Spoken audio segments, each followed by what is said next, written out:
Hey everyone, welcome to the first virtual roundtable.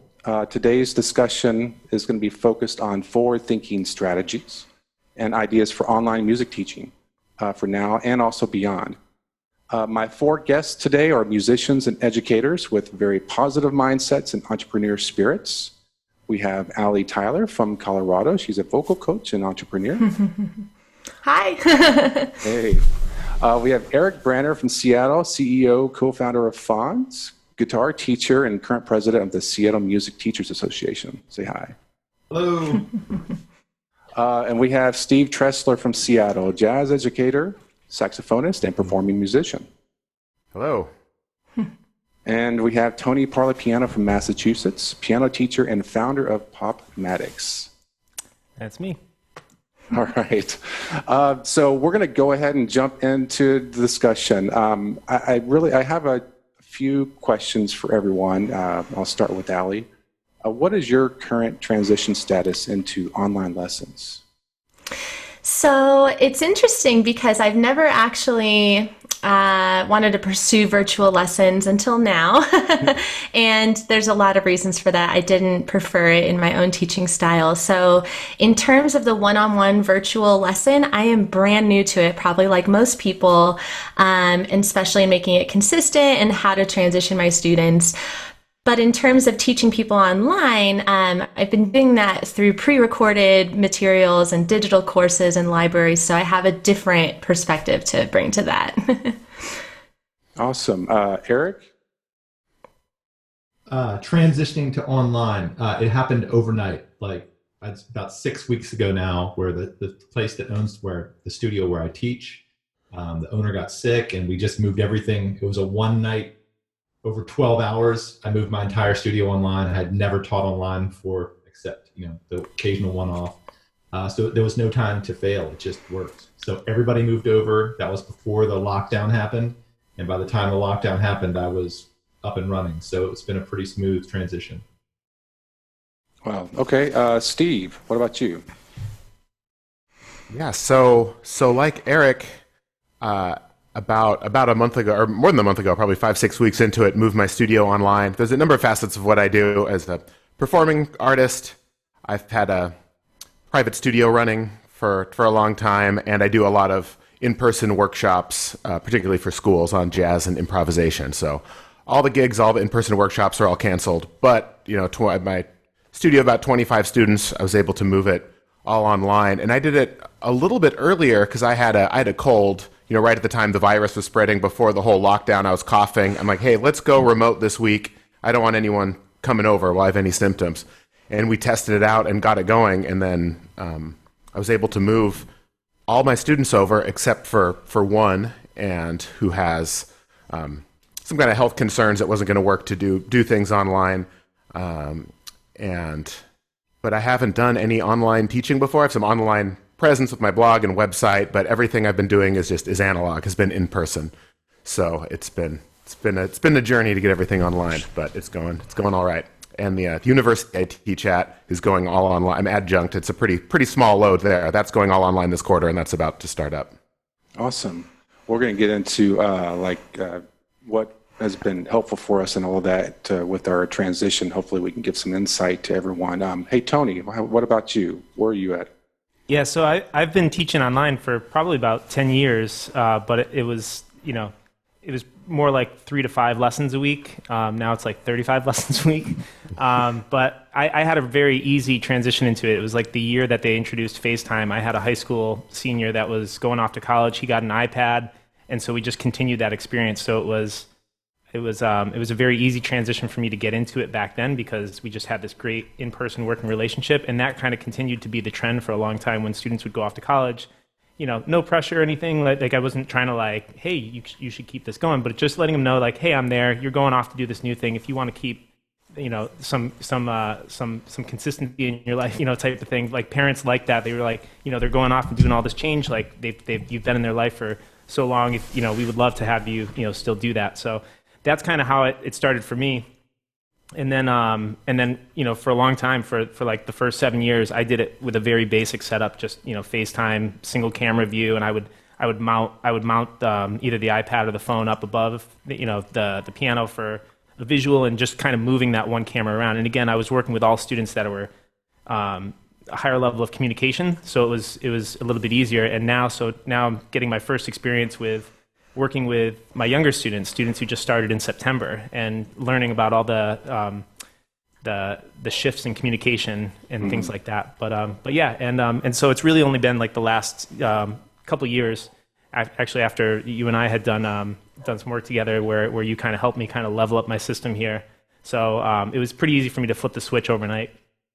Well, and so like with all of that said, I think we have all these growing pains right now, and we're trying to help each other. I think we've probably gathered some insight on what has helped us the most. So that's what I want to focus on now, is kind of the insight for other teachers that are getting into this. We'll start with Allie again. What would you say, just from your brief experience so far, has been what has worked for you the best, or in what you think would be most helpful for current teachers? Yeah, so there's a lot of things, but the thing that came to mind when this was first asked was, and I've said it a few times, I'll just say it again, pre-recording materials. It is like the greatest. We can talk more about this later, why it's so amazing, but it just creates so many options, and options create revenue streams. And that's what we're looking for right now, are multiple revenue streams, ways that we can get creative with what we already have, or creating something new that's not super difficult to do, like pre-recorded materials. I think there's a lot of overwhelm around this idea of like, oh my gosh, I got to record all this stuff, and that's going to be so time consuming. There's so many easy ways to do this, even in between students. It doesn't have to be a big thing. And just having these materials, especially for that one-on-one teaching, for your student to be able to have materials that they can hit play on. Of course, I'm a voice teacher, so this is a little different instrument to instrument. But yeah, that has been the best gift, the easiest thing, the easiest way to transition is pre-recording materials. For me. Awesome. Yeah, I'm full on with you there. So Eric, how about yourself as a guitar instructor, your insight into your business, because you're super busy with funds and all of that. I can't imagine maybe all the insight you've gained from this. Well, for me, I look at it from two pieces. One is as a parent, right? And how much I'm valuing the people that teach my kids, that they're still providing a service to give them some structure and some regularity in their schedule. So my mindset when I switched over and this all went down was that I wanted to be like there for my students, right? Because they really need it, not just as a guitar teacher, which has been awesome because all my kids are practicing probably 10 times as much as they used to. Like they're really comfortable being digitally native. Our lessons are going great. The growing part of it took a couple weeks to get our legs on, but also just my clients, not as students, but as customers, are so stoked to have a weekly spot where I found probably a third of my students have been requesting a second lesson every week, which never happened before. And I can't do it because I'm pretty busy and there's a lot going on with bonds too.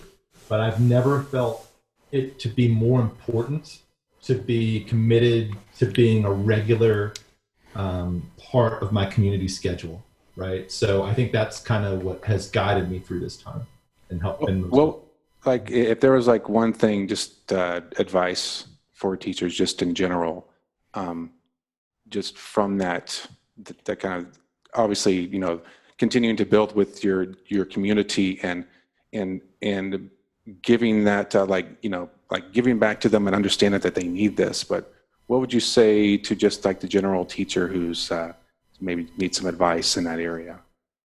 Well, I think the model will present itself if you start with like a heart-centered approach like that, right? And so, I'm doing these, like group classes that are showing up, and I'm trying to bring kids together.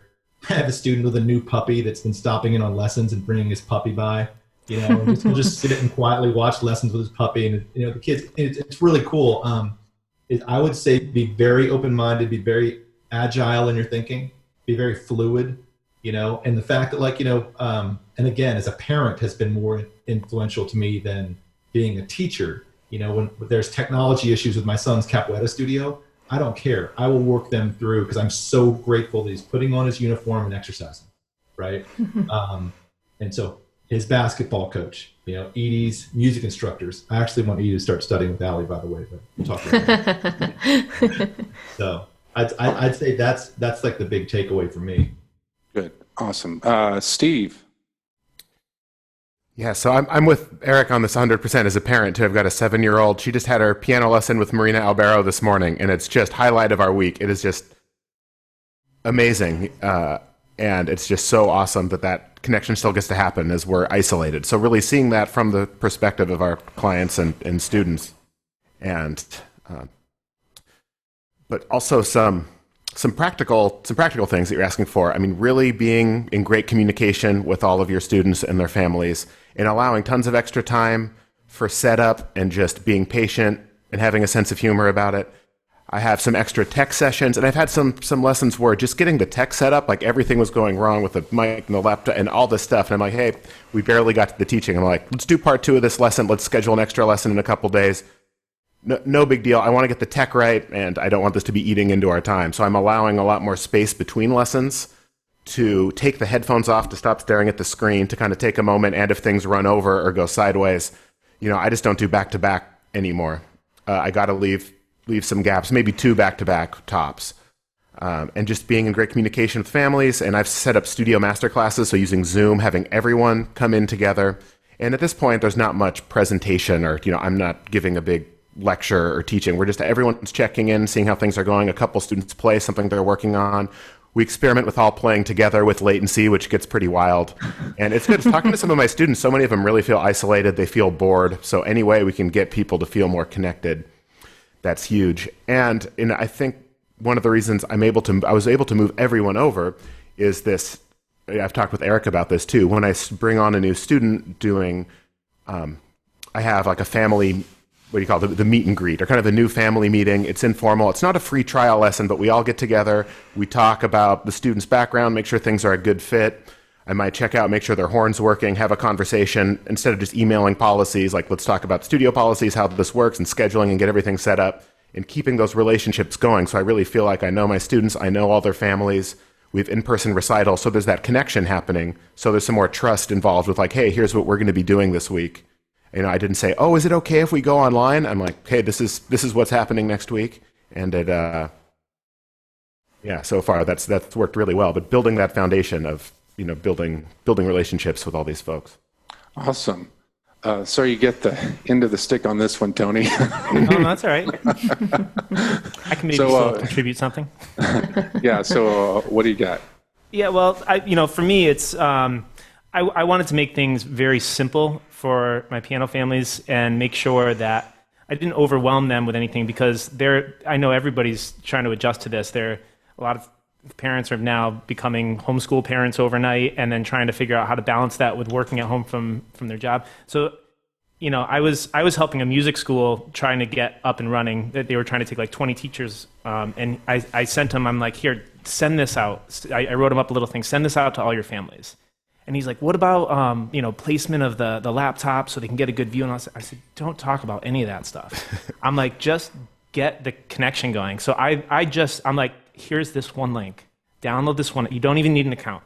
Just download this one link. And then when I get there, then we can start talking about it. I just wanted to establish that communication, make it very easy. I didn't want to overwhelm anybody, because everybody's feeling a little overwhelmed right now.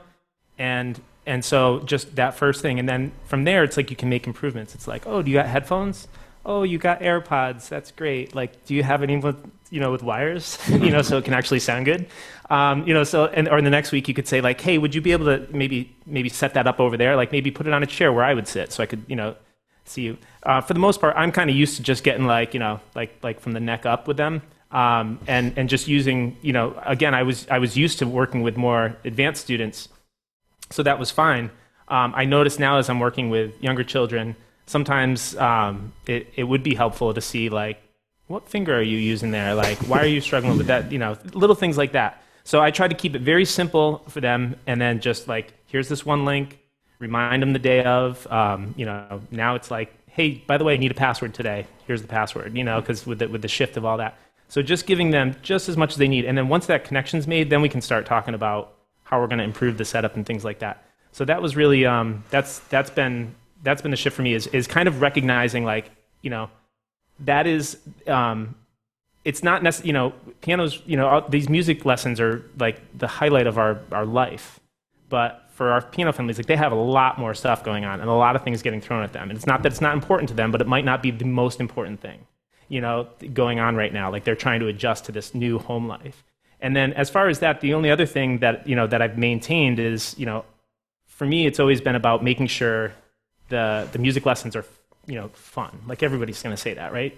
Yeah, I want to make it fun. But it's like, for me, it's like, that's like above actually like learning stuff. My primary thing is like the student leaves happier than when they showed up. And so making sure that is still kind of part of the process here and just making sure we're checking in. So it's like, it's okay. I've totally shifted my entire approach. This is not necessarily, like everything's different. So it's kind of totally cool if we just change our approach too and just kind of embrace a whole new thing, because everybody's open to embracing change at this time. So like might as well roll with it, Yeah, I think like common theme here is a mutual understanding of, everybody's going through this together. And so having that on the forefront of the mind so that we can be more forgiving and that can be reciprocated. For us as teachers, our families, our businesses, all of that, because we're all going through this together. So I'm going to start with you, Tony, on this one. So basically you kind of outline what, what's worked well for you. What would you think would be maybe the most simplest, clearest path for teachers in general, just getting started to stay afloat? You mean what do you mean as far as like just keeping their studio running? Yeah, I mean, there's teachers right now that are like 4 weeks behind. They're just finding our groups, or they're just finding out that online teaching is an option. So we need to be able to present or communicate what is the simplest step for you to be able to do this. And I mean, maybe part of it is maybe technology related, but if you were to set up right now, if you just had a tablet or a computer, like what would be Yeah. So I mean, obviously I'm trying to encourage my students to hop onto Zoom, because then they can take advantage of all the things that I have to offer. But if I had just like had to turn this on overnight and with students right now, I would be trying to make things as easy as possible for the piano family. So it's like, it's the best platform is the one you know how to use. The best device is the one that they already own. Like, it's just get that communication going, because this is still like, we're still in the relationship business more than anything else. Like it's all about connecting. So it's like, I know some wonderful teachers who like hardly ever even touch their instrument when they're teaching. They don't. You can get through a lot just through communication alone. And so it's I think it might, you see a lot of teachers right now like leveling up their systems and like, I got overheads now and we're doing this and 2-camera system. It's like, you can do this with an iPad, and some headphones. It's totally fine. Like, and you can improve that stuff as you go. But I tried to communicate with like the communities that I'm involved with online. Like, don't feel bad if you don't have all this stuff that other people have. Like, you have your own unique style, you have your own unique connection with those students. All that stuff is going to transfer over. The only thing we're doing is just shifting the way that we communicate for the time being.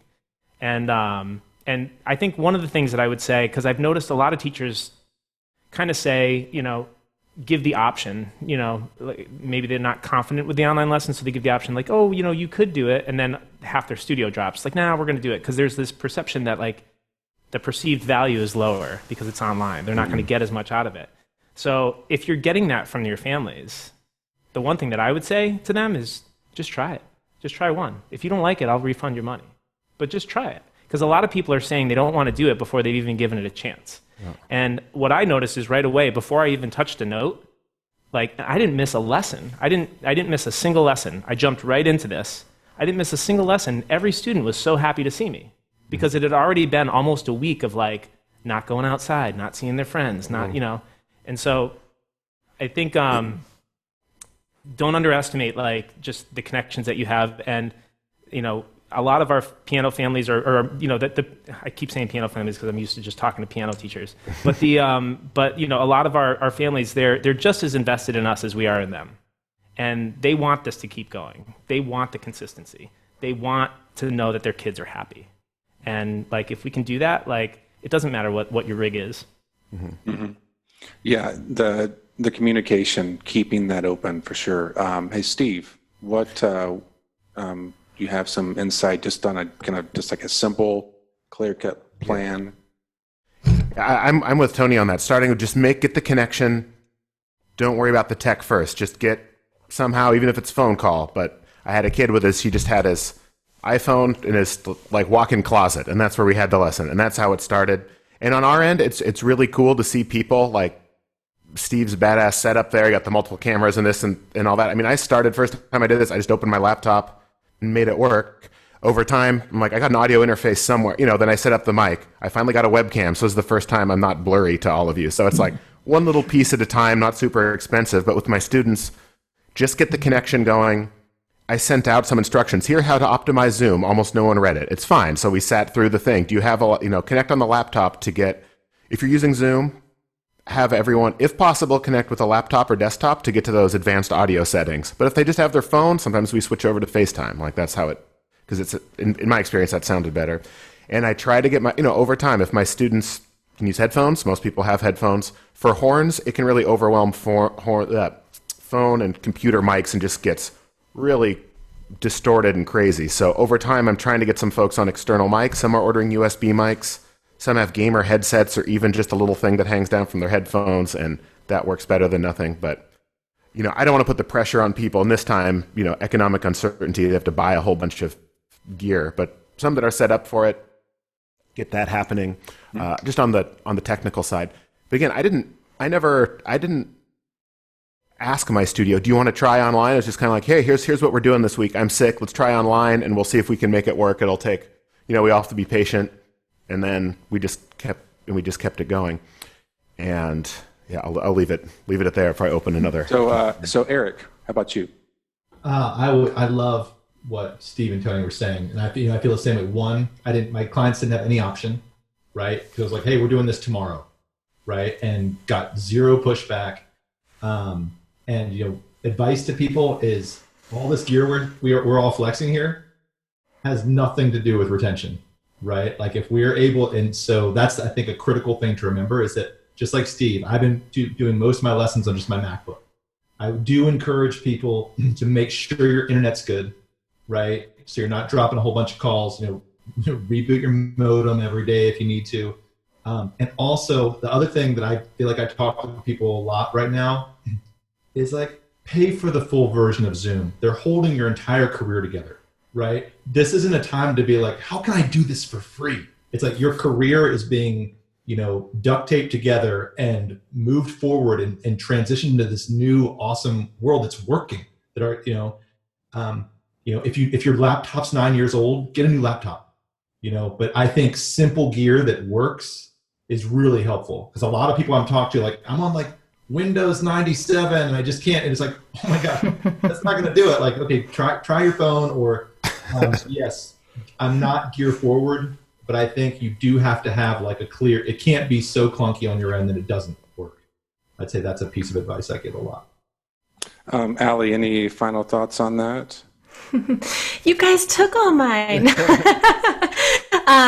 I was trying real hard to think of something different, and I thought of something that I do think is super important. We can talk about it in terms of marketing later, but email. So emailing, staying in touch with your clients, and not just staying in touch with your clients, staying in touch with your warm audience. And the way I like to think about this in terms of what we do as coaches and teachers is the acronym I use is PPP. It's your past clients, your present clients, and your potential clients. Anybody who you've ever taught, anybody you're currently teaching, anybody who's ever reached out to you like, oh my God, I'm really interested in lessons.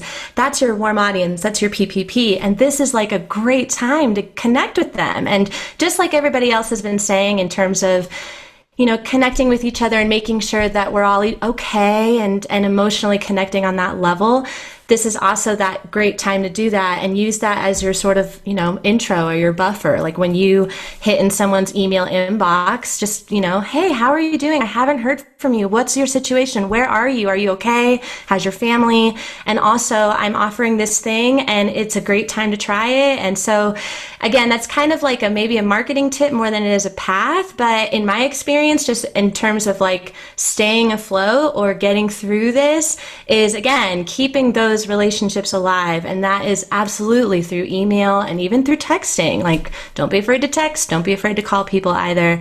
And just keeping those relationships healthy. Yes, communication. Keep it open. Understanding what we're all going through. That is such. That's what I had to do when I moved my entire studio, and I moved and I kept almost all of my students. So that is all wonderful things to think about, especially for those that are just getting into it. It's really important to don't rush things. Take a little bit of time, even if you need to take a week off or whatever.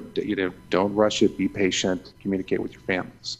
So what I want to do now is I want to move on to the poll topics.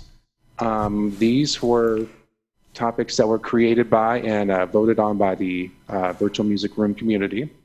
So these are like the most pressing questions, concerns, but I removed all the technology-based ones since I didn't want this to be a techie type of conversation here.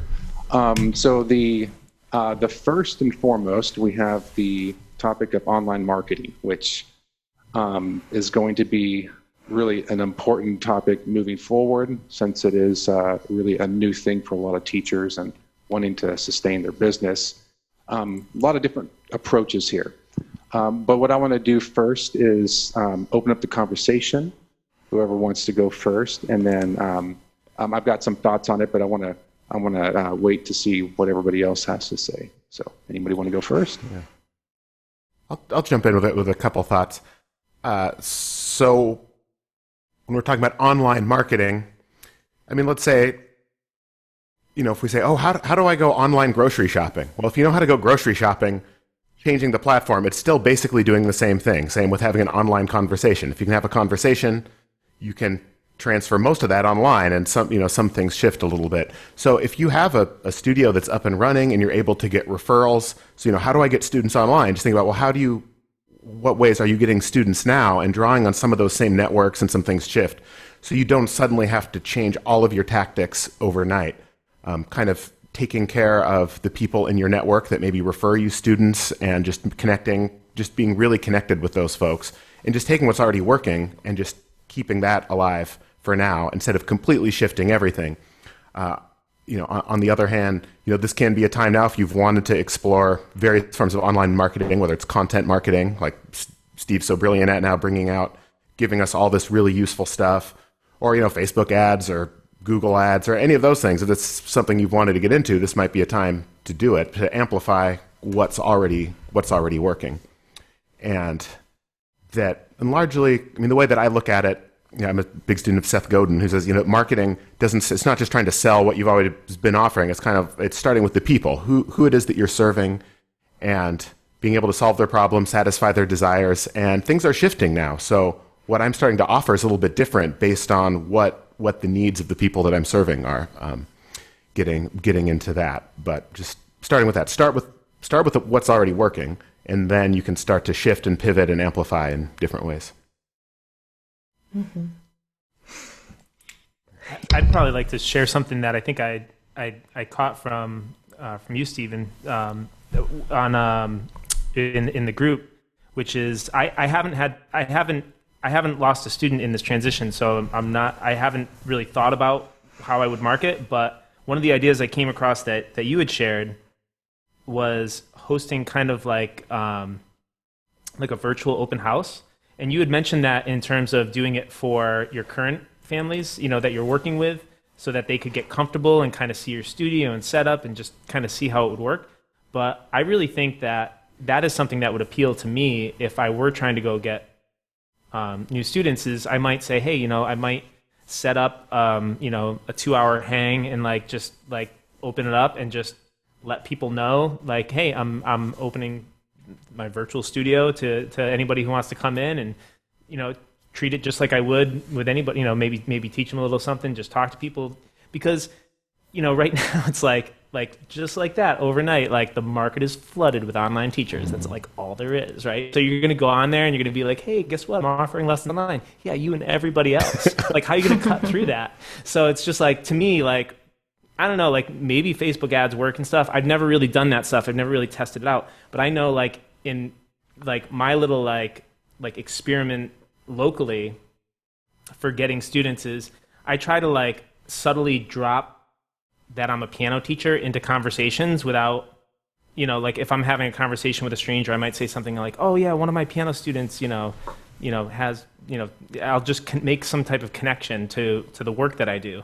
And a lot of times it'll be like, oh, you teach piano. And then they want to learn a little bit more about that.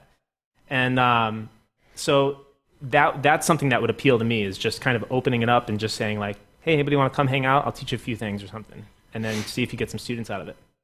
Man, that's going beyond that initial idea. That's actually quite brilliant. If you think about how everybody's connected, and if you were like to send out a link to your students and they send it to their friends and be like, hey, come hang out with a cool musician, virtual open house, let's go, and think about how many people you can get into one room.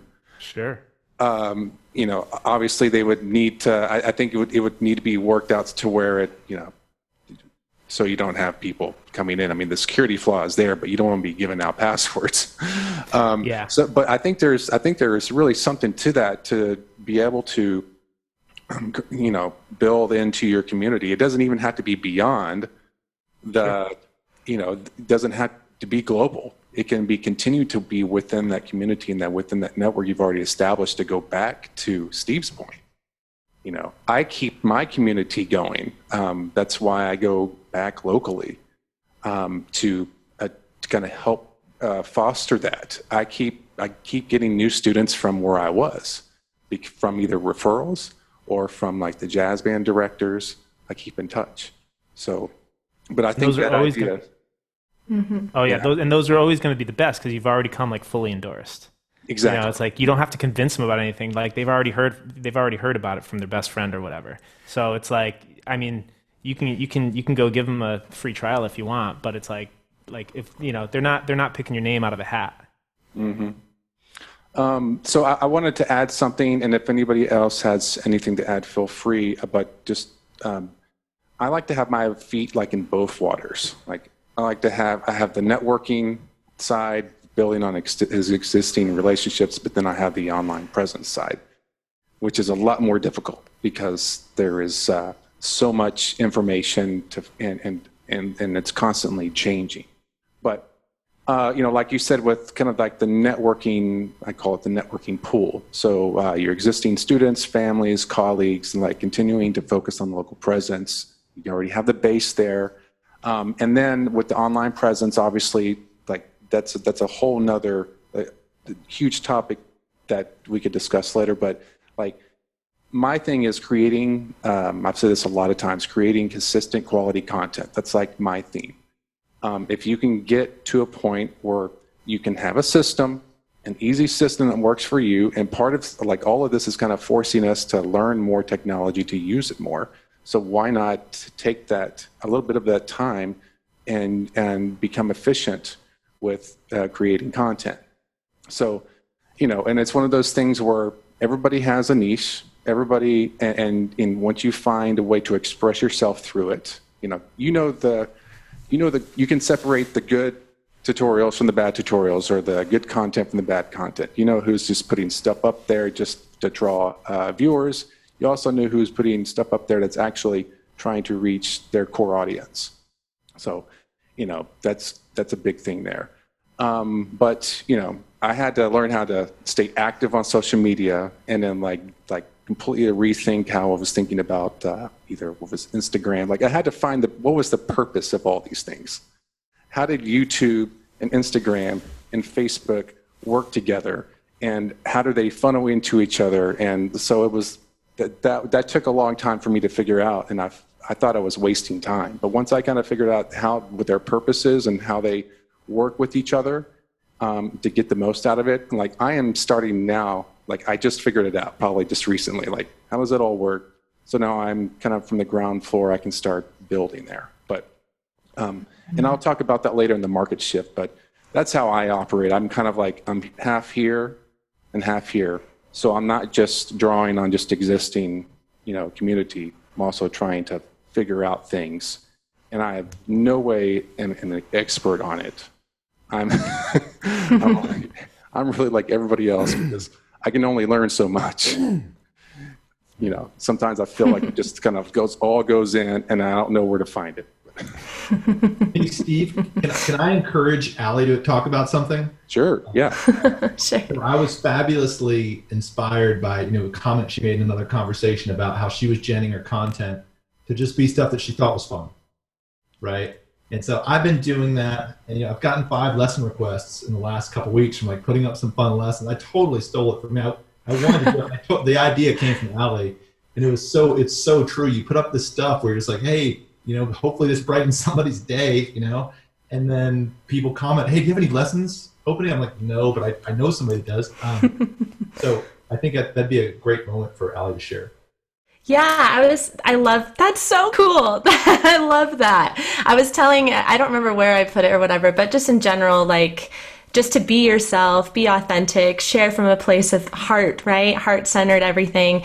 And also going off of that social media grid map, how it's all intertwined with our marketing, there's a huge difference between personal engagement and this like passive action online. So passive action online is like, I made a website, everyone come see it.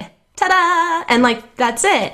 Versus, I made a website. Okay, now I'm going to reach out to this person, I'm going to DM them, and I'm going to reply to their story. And and that's like really personal engagement. And that really is also something that helps too. Get in people's DMs, the DM on Instagram. Did you guys know that you can audio record in that thing? That thing's amazing for marketing. You can just talk to people. Or for me, I give vocal tips. So people can literally sing something to me, and I'm just like, hey, try putting it like this, and blah, blah, blah.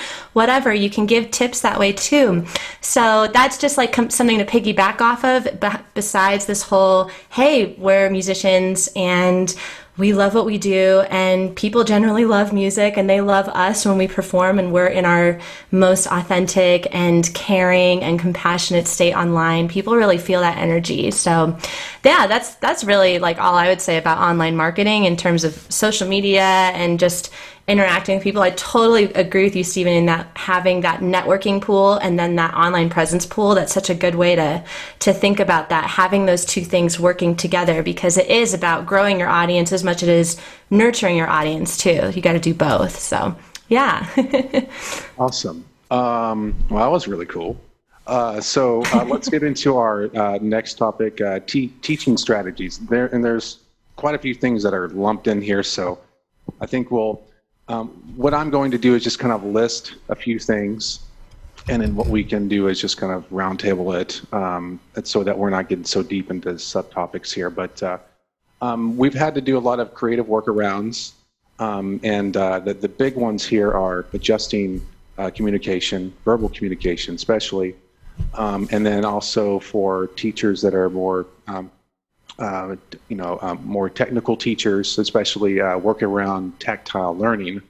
And I think in general, we all teach a certain amount of that, of course. But feeling the instrument and how do we demonstrate those things in more of a 2D world. And then anything, there's other alternative teaching techniques that we probably, I've got some ideas there, but anyone want to start with some teaching strategies that they've figured out? Sure. So yeah, Tony, because you were talking about you've made some adjustments, especially with your verbal communication. Yeah. So I realized, with a lot of my younger students, where, I don't usually work from a book initially. So I spend a lot of time like out of the book, and we spend a lot of time looking at the keyboard together, and and I'll be demonstrating things for them, and I'll have them copy things, and I'm just not right there next to them anymore, so I can't demonstrate it in the same way. So some of the things I did, and to make it feel like it wasn't such a elementary activity, you know, one of the things I said to him, I said, hey, do you know how many C's there are on your piano? Because I don't think we ever talk about that. And so I was like, I said, all right, I want you to take your second finger in your left hand, and I want you to count all the C's in your piano. And so they go up and they hit them, and hopefully they'd get that last one too. And we talk about, you know, all of a sudden I would start saying, I said, okay, so now that becomes like a point of reference. So like, I said, okay, after you hit all the C's in the piano, I want you to take your two hands, I want you to hit C and F, and I want you to go all the way up the piano, C and F, all the way up the piano.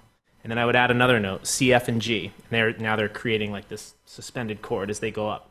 But when I do that, I say, hey, you know how we just talked about how there's 8 C's in the piano? I want you to start on C3. So now we're having like location-based, you know, I say, skip those first 2 C's, we're starting on C3 now. Now you're going to run it up the keyboard. And then, so things like that where I break it down, you know, I kind of describe the piano in terms of like units, unit 1, unit 2, unit 1 being like, you know, the 2 black keys like separated by C and E. So like you have these 5 notes and these 7 notes. So that's another form of communication I have with my students. I'm like, okay, we're in unit 2 here, you know, speaking in this way, and just, you know, explaining to them, you know, okay, Johnny, you know, to be a good musician, you have to be a good listener, you know, like listen to the instructions, like can you follow each little thing that I'm giving you? So I'm trying to give them like one new thing to add, and then making like a creative lesson plan out of it. So one of the things they'll talk about is, you know, the concept of a canvas. So once we did that, where we were using the C, F, and G all the way up the piano, I'd say, all right, now those first 2 C's, C1 and 2, I want you to go hit those with your fingers and hold that sustain pedal and run it all the way up the keyboard, and then maybe improvise a little bit using only those 3 notes.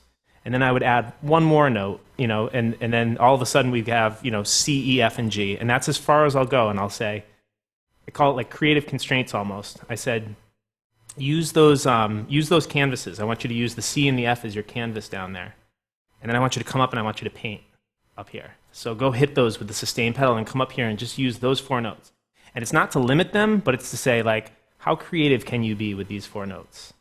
How much music can you make with these 4 notes? Because the answer is a lot. Mm-hmm. And then the next week, we maybe introduce one new note and see how that might change things up a little bit.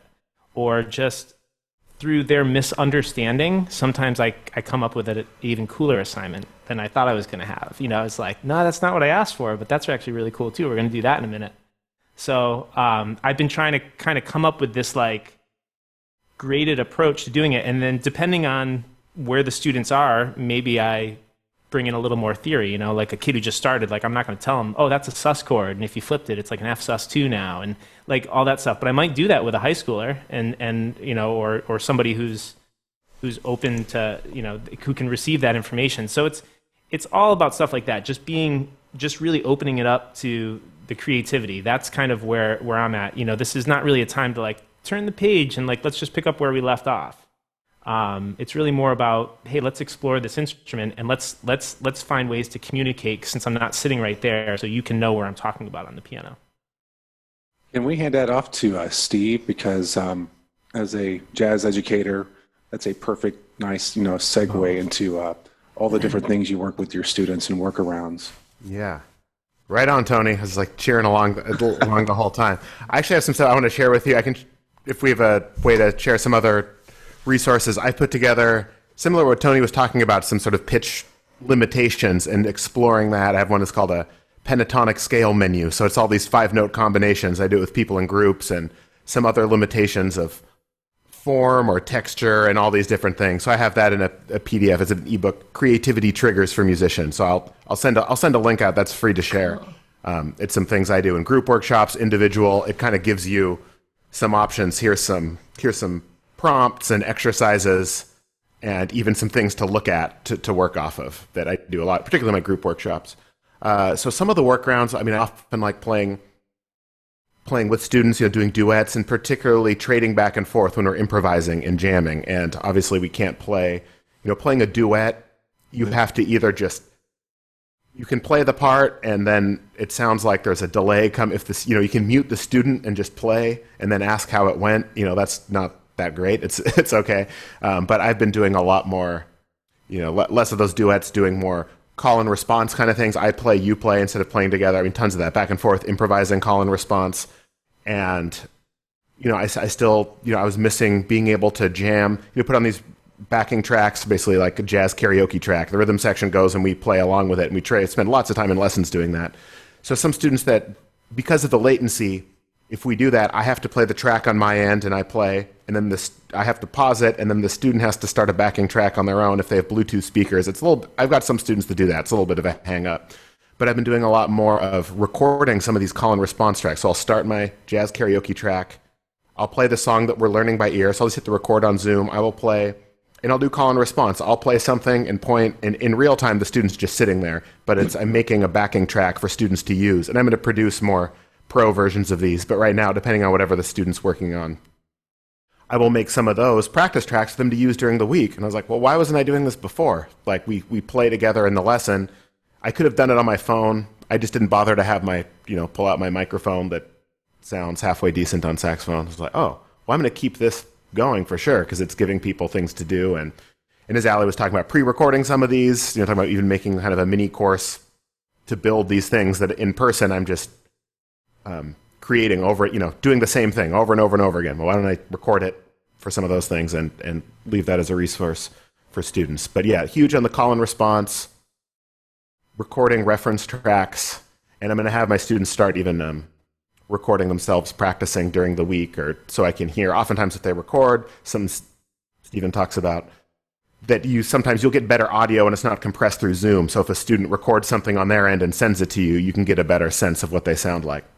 The one thing I'm working on a workaround for, which might be impossible, is the mechanics of the saxophone. If I have a student, I think their horn is messed up. Normally I would throw my mouthpiece on it and try it. Like, I think your horn's leaking, or you have a bent key, or a spring is off, or maybe it needs to get fixed. And no one's fixing, virus-infested instruments these days. So it's like, how do we, that's been one of the biggest hang-ups of the online lessons. Like, if I think something's messed up with their gear, I can't see it, I can't explain it, and there's no one that can possibly fix it. So if anyone's got a workaround for that, I would appreciate it. But I think we may just have to wait that one out. Yeah, that's tricky. Yeah. I'll weigh in. I mean, I'm going to edit this in spots if needed. If anybody else wants to weigh on this, let me know, or I'll kind of go into a few points here. Okay. So, I just want to hit some quick bullet points here, because, I do all of these things as well, or try to implement a lot of things that were just discussed. But I think sometimes we need to talk less. That's hard for teachers. We need to be more succinct when we're working on music examples. I've got a couple students that I teach in China. Well, not currently due to COVID. They're not able to get back into their community quite yet. But anyways, when I was teaching them, I learned so much because there was somewhat of a language barrier, even though there was really cool technology to be able to translate on the screen. But with that said, I learned how to slow down, be more succinct, use certain vocabulary, and really, I think just slowing down your mind in general when you're speaking is so important. Thinking about when you're talking to the student, there's this gap in time. So we need to understand that. So that way there's not this kind of weird back and forth if you are talking about things or talking and then playing. Using very descriptive language, especially when we're modeling things. So regardless of what method that you use, you teach out of, I think, for me, like using the word, dropping the arm with force or dropping the arm through the key. Like, there's certain key phrases for a teaching technique that once you kind of catch on to the imagery that you need for the student, then they'll catch on to it. And if they don't, well, you know what? I'm going to send you a quick little video to watch afterwards, and then you can model that. And then when we come back around at the next lesson, we can review it and then we can do tweaks. So I think there's so much that you can actually do without touching. And that you have to do in order to be able to, really work on these things. It's not the same, it never will be, but you actually can teach technique. And I've been doing it the past few years. So I think that's important for whatever teacher. I think you just need to rethink your strategy and use different type of vocabulary there. So that's been my key to being able to communicate with students and work around when we're talking about trying to remove the distance and trying to be there almost virtually in studio is that type of speak or communication with students. Could I just? Yeah, please do. Yes. Because I love what everybody was saying, and I think it's also if teachers are listening to this, it's also at least something that I've experienced is my students, we have different varieties of students. I have classical guitar students that want to go to music school, right? And the conversations you have with them is very different than like the recreational musicians that are younger, that, and where they are. So, I went into this thing being like, hey, you're home from school, you usually practice an hour a day, do 3 and see what happens. And they all bought it and they're all coming back. And I've had an incredible growth in the playing of my students. And then there's students that don't traditionally practice or that seem like they're really kind of pulling away from the idea. And I like what you said, really listen. I had a couple of brothers that take lessons together and they were just really fading off and seemed really sad, And so I was like, gosh, I'm just like pulled this out. I'm like, take Yellow Submarine and rewrite the entire song with like lyrics that will entertain me next week. So to cheer me up. And they show up the next week to lesson. I was just grasping for something. And they come back the next week, they had made like custom t-shirts that said like manatee on it. And they had a custom Zoom background with like manatees floating. And they played me this song about manatees because they love manatees. And they were so pumped. And I was like, oh man, reading the room, you can do digitally. You can see what people's eyes are doing. You can see if they're engaged. You can see if they're like, wait, I can use this time to practice 4 hours a day and crush it. My audition, so I think, again, being really agile, being really compassionate and really listening should be a big part of our pedagogy right now, because we can get a lot out of our students, even if we can't hear tone. The same, like I can't hear nail scratching on strings the way I used to do and tell a kid to buff their nails a little bit more. But there's other things that we can do, because they have time, which is awesome. Oh, that's fantastic. Yeah. The last topic here is big ideas. Kind of going beyond. The motto here is for those that want to do more with this and really catch on, get on that surf, and just kind of ride the wave, thriving, not just surviving. That's kind of the motto here. So online lessons, we know it's not going to replace in teaching. This is not what this is about. This is about adding another dimension. It's adding more elements to our teaching and our business. So think how much we've had to stretch our thinking just recently and like come up with creative solutions.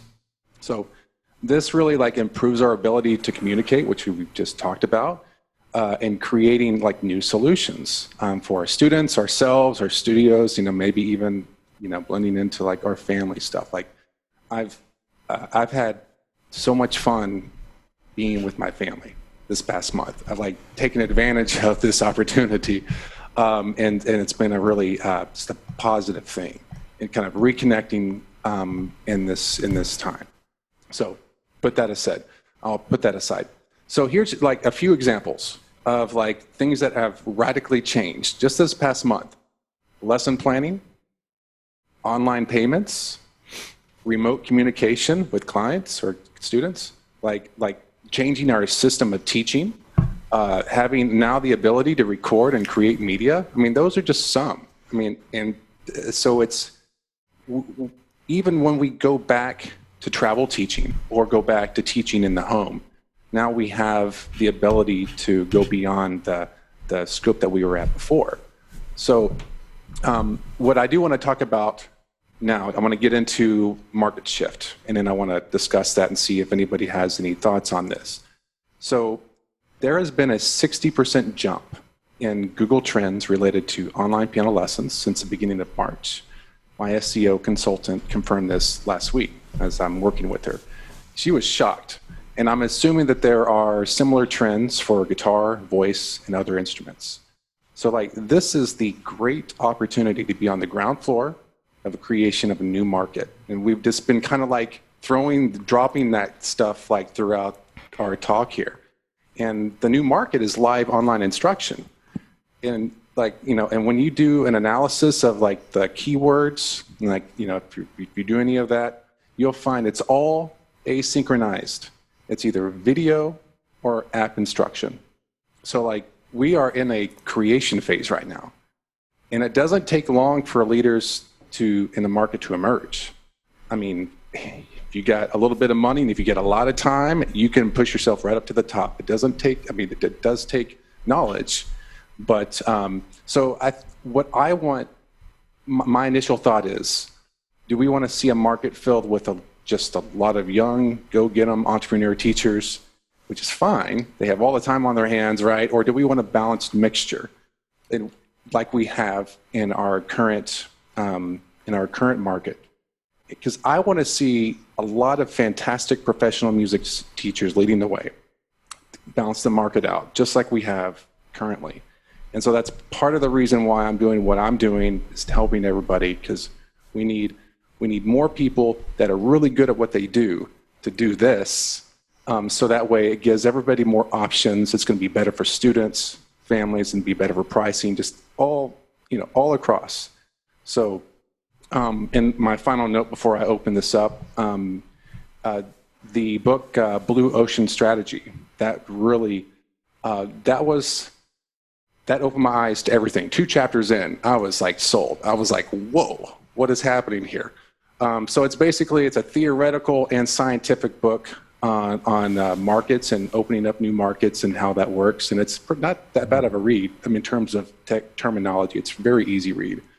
So anyways, with that said, does anybody have any, maybe Allie? I mean, I think you're kind of, do you have any thoughts on kind of like not just marketing, but kind of like seeing the new market and maybe what the potential is here?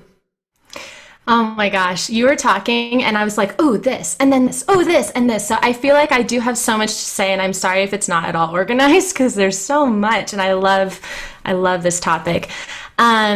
So yeah, I mean, can I guess, let me confirm the question that you want us to answer. Is it in terms of like what the big picture is in the market that we're seeing now, or how we can harness that? Yeah, I mean, it's the realization that this is happening. This is not just a fluke. This is happening because it's being forced upon us. And 3 to 4 months down the road, if there is some kind of normalcy, hopefully, it's not going to go away. It's basically we're breaking through.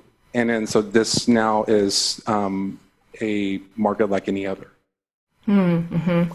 So I think that's something that I know in my own personal experience, and just something that I think all teachers and coaches can be thinking about, is, again, sort of opening up options. Like, we're all realizing right now, I think especially, that when your options are shut down, it's like, it sucks when you're like, oh my God, I only had that one thing that was making me money and now that's gone. So it's not a good position to be in. We don't like feeling optionless. And so having multiple options really means, well, for me personally, of course, pre-recorded materials, but it's actually really about knowing how to upsell and downsell with different variety of things. And I actually think this is a huge opportunity for us to go beyond. Oh, every time I say S, my Siri's like, sorry, what did I blah, blah, blah on my computer. So she popped up. But it's a huge opportunity for us to go beyond just teaching one-on-one lessons, right? And I think that, like you were saying, Stephen, like everybody's going to be teaching on one-on-one lessons now. Our Facebooks are filled with ads of private teachers, and this is like the new thing, right? Okay, so how do we think beyond that? How can we think with different options? How can we create different revenue streams? How can we set ourselves apart? How can we, like you said, the blue ocean, I love that model, and really creating your own niche. And another author I've been really reading a ton of right now that's been helping is Russell Brunson, and he's all about the funnels. And the funnels are such a great way for us as teachers, again, to kind of, when you think about a funnel, you're basically taking a person that maybe you knew from the past or maybe has just interacted with you online, and you're taking them through a journey of how they can learn with you and how they can work with you. Maybe they don't even necessarily have to work with you necessarily, but it's more creating that step-by-step process, and you do that with different offerings. So I'll just give you an example so that it makes sense. Let's say, you're a teacher and you're like, my students are not, they don't want to do online lessons right now, and I'm having struggle with keeping these students alive. And my package of weekly lessons, like, people are not able to afford it right now. Great. Okay, now you can downsell them. What else can you give them instead? Maybe instead of doing a package of lessons, you do bi-weekly lessons, or maybe instead of bi-weekly lessons, you create a digital library, or maybe instead of a digital library, you do just video feedback. So you're kind of giving different multitude of a variety of ways that people can work with you. So that's sort of that more like foundational structure in terms of how I feel like we can go beyond just virtual one-on-one lessons.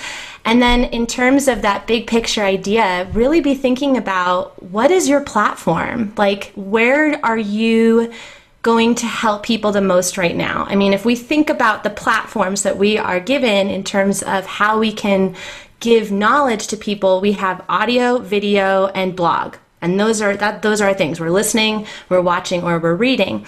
Okay, great. So what do you like doing? Do you like writing tips? Like, are you that person who wants to write out, here's how to do virtual lessons. Here's my blog article. I'm sending it to my students. I want to be a guest blogger. I want to, whatever. That's awesome. Or maybe you want to do a podcast and you do, little audio tips, and they're very short. They don't even have to be like, I think when we think podcast, we think it's got to be 45 minutes and you got to have an interview and like, blah, like it's the same thing over and over. And I feel like my favorite things are like, ooh, that one's 5 minutes and it's a little tip and they're giving it out every day. Awesome. Oh, I'll totally listen to that. So you can get creative with how you're giving people knowledge and value. And so same with video. Oh my God, video is the thing. So everybody get on video, because we know that that's our new lifestyle. But it's not just YouTube. Are you on stories? Are you engaging with them? How about live? How about IGTV versus YouTube versus Facebook Live versus Zoom? Maybe you do Zoom masterclasses, and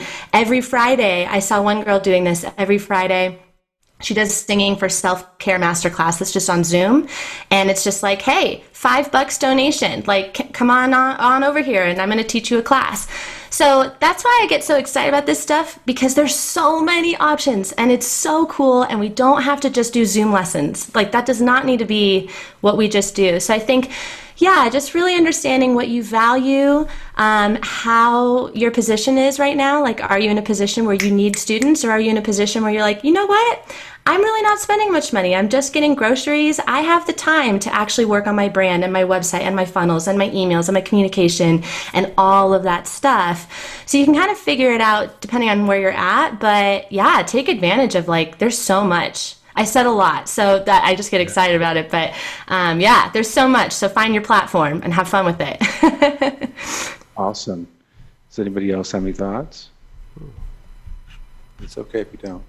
Yeah, I'll jump in for a second. There's certainly some opportunities here. I think it's a huge missed opportunity to be like, okay, I've got to go online for a little while before then things will go back to normal and I can forget this ever happened. I mean, there's some shifts.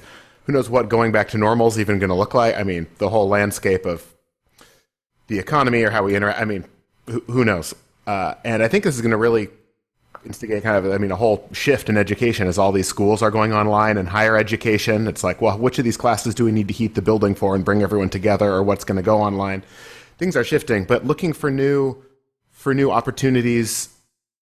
And as I said before, it really starts with who you're serving, what their problems and desires are. And as this shifts, we can change what we offer without redesigning everything we do. I mean, Stephen Hughes is a great example, suddenly realizing that all these music teachers, all of us, are suddenly, oh, crap, I've never done an online lesson before. Like myself, how do we get set up? And generously started this group, connecting all of us together. He emerges as a really helpful leader in this area, which is going to help his business. I mean, I know it's already generating business for him in a way where he's not making ads about it. He's bringing a community together, saw that opportunity, he's helping all of us, save my butt with all this helpful info. And even what I'm seeing, I did a lot of in-person improvisation workshops, as an example, and all those are canceled. We can't be in the same room, but I'm looking at how to make this work online and exploring the platforms of real-time playing over things with latency, and it's kind of strange. But now I'm noticing a lot of the folks that would refer me students, in my case, they're band directors and orchestra teachers and all that, and they have to run all their ensembles, all their stuff online, and they have no idea what to do. Like, we can't rehearse traditionally what's going to happen. And now all I've just been doing is, posting about, how to get your studio online, and also just little bits of some of these classes I'm doing. And I'm starting to get hired doing some of these remote workshops in real time. I just did one in Bavaria the other day, which was crazy. It was someone who had been reading my blog, and it's crazy. So I'm starting to do this in other locations, and it's all still kind of an experimental phase. But I'm realizing now that there's people that want their musicians to be connected, to be playing together, things that aren't always happening, and I'm trying to figure out how to make that work. And I see that as, it's not anything I've offered before, but I see that as an opportunity and kind of a need in the market. And I'm going to be developing that end of things, just sort of as an example. It becomes something that it's more unique rather than like, how can I compete with every other piano teacher or every other person on YouTube doing lesson? If you find something unique that's personal, you sidestep the competition in certain ways when it's something that's more one of a kind and unique in some way, which could just be your style, your personality, but finding something, as Allie was talking about, that differentiates you, and look for some of these hidden opportunities. And man, this is actually a great transition if we can, because I want to talk really quickly. You've had some pretty unique experiences recently, so it's a perfect segue to I titled it Virtual Labs, just because lab, when I think lab, experiment, and all of that. So people finding, there's all sorts of things out there. The asynchronous projects that we are seeing everywhere, which are just awesome. But I want to talk to you just for a minute, if you could continue talking about like the kind of the live project that you're doing, and maybe if you have some ideas or on kind of maybe where that might go, or, I mean, obviously there's huge challenges there, but what are your just initial thoughts in terms of like the playing live together and then the collaboration with other musicians? Yeah, that's huge. And that's what I'm diving into now. I haven't done much as like a home studio before, but that's a project I'm working on. How can I record myself in my basement in a way that still sounds like my horn, and then getting things going online. So there's I'd say there's three different ways of getting this going. The closest thing we can get to real time, that we're playing at the same time, we're playing in a band or chamber music, and minimizing latency, the delay that happens. There's a couple platforms, one Jamkazam, Jamkazam, which I haven't tried, but some local musicians are swearing by it. You need a good tech setup. You need hardwired Ethernet. You need an audio interface. It's not something I'm going to expect my students to get into. But as far as real-time collaboration, there's that. Jack Trip is another one I've heard of. I'm just starting to get into these myself. But these are ones that pro jazz musicians I know are using to play in real time with other people. So that's one type of platform where you try and get as close as possible. What I'm really exploring is ones like Zoom, where you've got latency, and some of the things in this case where you're not able to groove in the same way. And so some of these things that I'm working with are a little bit more abstract. It's not going to be a traditional rehearsal. It's like, so I jumped in. I jumped into this the other day, and it was like straight up bitches brew. It was awesome. Yeah. That's awesome. Miles Davis bitches brew, just the experimental, like thematic, and then musicians were kind of following each other. There's structure, but then there's kind of like, there's this kind of like, almost like you're in the space. Yeah. And then but yeah, go ahead. Yeah, absolutely. So it's more abstract soundscape stuff, but I play in this group, is what Steve was talking about. It's called Scrambler. It's a sound painting ensemble. So it's this sign language for music composition. So there's certain signs that mean, this means play a long tone, this means play a short tone, this means, you improvise, and it's a multidisciplinary thing. But I'm in this group that does it, and we're experimenting with doing it over Zoom. So we've streamed a couple live concerts. So between the conductor, we had similar amounts of latency, but we were working on live performance. I mean, it's pretty out there stuff, but it was super cool. It was just so exhilarating to play music with my friends in really close to real time. There's that element of, and this is the area that I'm developing, because everyone's on Zoom or Google Hangouts, and how can we make real time stuff happen, even though it's going to be weird. And then the third is that, we've seen the virtual ensembles where someone records a reference track and everyone else records another layer on top of that. And if it's a video, you see a mosaic of all these people, and that's disrupting the space-time continuum. You're just tracking a layer one on another, and we have some discussions in the group about that. That takes some editing chops, someone that knows how to put all that together. And so I'm kind of looking at all three of those areas, the Jazz Kazam or Jam Kazam, whatever it's called, the real-time playing for connecting with other professional musicians who have the gear to get set up, figuring out how we can get our students and everyone to play in sort of real-time on Zoom, or I'm looking at other platforms as well. And then, overdubbing different layers and kind of making that happen. It's not anything I've explored before. Again, all the music making I do is largely in person or in a studio. So those are some things I'm starting to explore. So that's a little long-winded, but you set me up for that. So. I mean, people need to know that this kind of stuff is happening. Either just like to observe and just kind of take it in. I think a big thing that I continue seeing is like with the barriers being broken a little bit, and like with tech companies, and then seeing all of this, you're going to have the bright minds at tech companies that are seeing the limitations and the creativity around that, and that's going to be like, hey, we have a new opportunity here. We need to like really focus on this tech to make it happen. And I'm hoping that's what happens, because it's one of those, both sides need to be working in tandem. You have the people that actually create the stuff, and then you have the people that are the creators of the ideas of like that what needs to happen, our needs. I want to thank everybody for being here. It's been an awesome segment. This power-packed, and just everyone had a great thing to say about everything. I was hoping, Eric, if you could kind of send us out, that would be awesome. Oh, wait, you're... I'm unmuted now. Just push the space bar, Eric. And thanks, Steve. I really appreciate you having us here together. It's great to connect with everybody. A couple really quick things that I would probably just encourage after hearing all this is that, yes, there's a ton of opportunity right now.